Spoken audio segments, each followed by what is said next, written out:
Okay, this is our last video wrapping up our Mod 26 guide. This is another checkpoint example. So we are told a high school student named David Morrell did a study of how music affects the ability of rats to run a maze. He trained 71 rats to run a maze. Next, he randomly divided the rats into 3 groups. Each group had 23 or 24 rats. So that should be a little bit of a red flag to us at this point in time, right? We know that we're in a module dealing with means, and we know that to do confidence intervals, to do hypothesis testing, we have to have sample sizes that are greater than 30.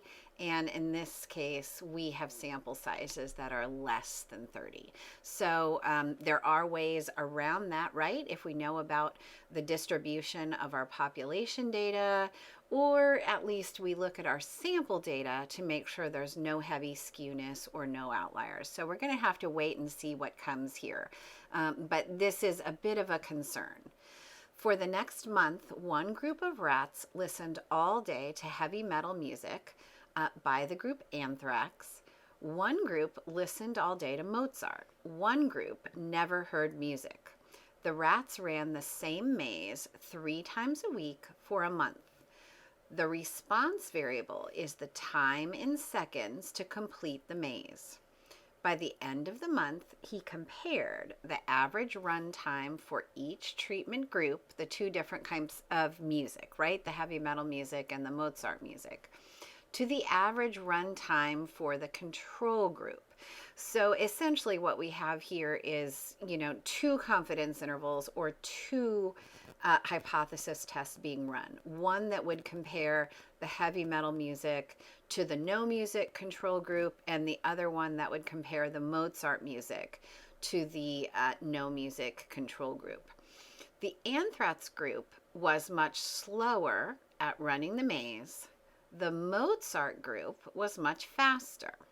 Okay, so we have maybe some results here. The differences are statistically significant at the 1% level. Okay, so what we're saying here is that the p-values are coming out less than 0.01. That would be that 1% significance level. Okay, so that's telling us the variation seen in these run times is significant enough that we think there's a difference in the population times. It's not just the level of variation we would expect to see from sample to sample if all things were equal. But remember, we're still worried about this small sample size here. Okay, so it says run times are not heavily skewed in any group. All right, so they're talking about the lack of skewness. They haven't brought up outliers, but if nothing is heavily skewed, let's go ahead and assume there are no outliers as well, because that would have been mentioned here.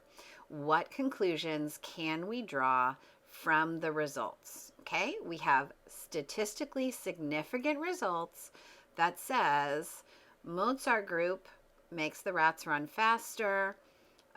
Anthrax group makes the rats run slower.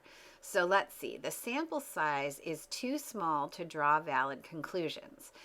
That is not correct, because we were given this information about the non-skewness of our data, and that's our rule. We do need to be cautious. We need to include that in our results, that we have a small sample size. It certainly wasn't included here, but we can go ahead and draw some conclusions. He has proven. Okay, honestly, right there, we ought to just forget about this, right? Because in stat class, we don't ever prove anything. Proving something is like 100% certainty. We come up with things that we support, things that we reject, confidence levels when we make estimates, but we don't ever prove anything.